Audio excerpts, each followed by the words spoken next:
Très chers frères et sœurs, est-ce que c'est un mort qui vous parle?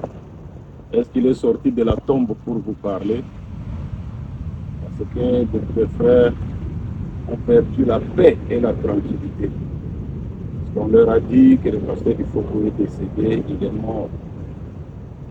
Ici, je vous prends simplement à témoin. Je vous prends témoin, est-ce qu'un frère peut être haï jusqu'à ce point où on le tue tous les jours? Avant de mettre le poison, on publie. Un serviteur de Dieu dans le message va mourir bientôt. Et quand cela n'arrive pas, c'est le message qu'on envoie comme ça. Il est mort.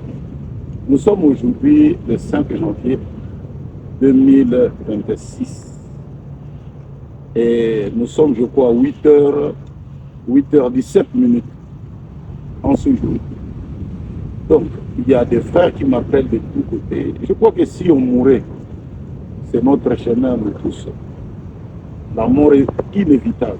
Mais quand nous ne sommes pas encore morts, pourquoi vous voulez précipiter notre départ pour avoir quoi?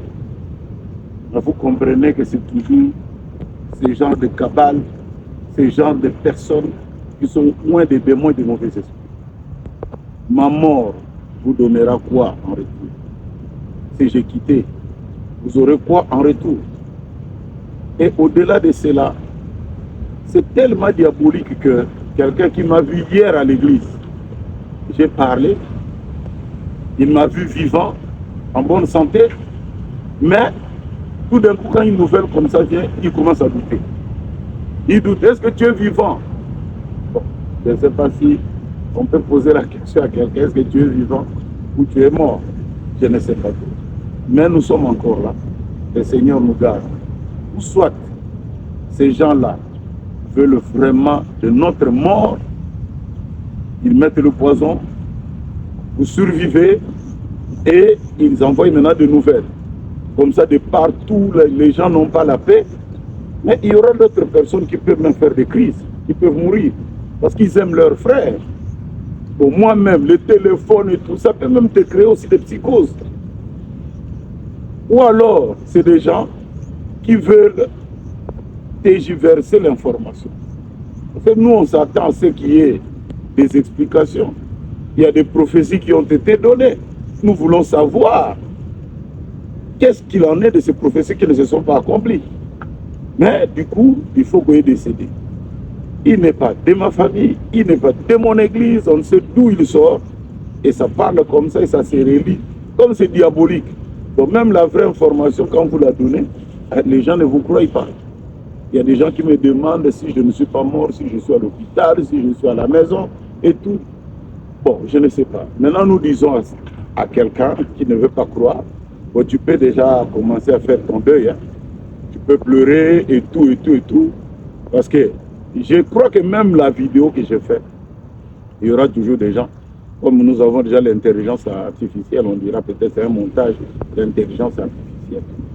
Attendez, mais vous attendrez trop longtemps. Nous sommes encore là. Le Seigneur nous garde. Donc, cessez un peu de m'appeler à gauche et à droite. Si on était mort, même on meurt seulement comme ça. Gratuitement comme ça, et puis, crac, il est mort. Non. Donc, je crois que nous sommes encore là. Rassurez-vous. Et comme je l'ai dit, c'est vrai qu'on avait reçu quelque chose de mauvais.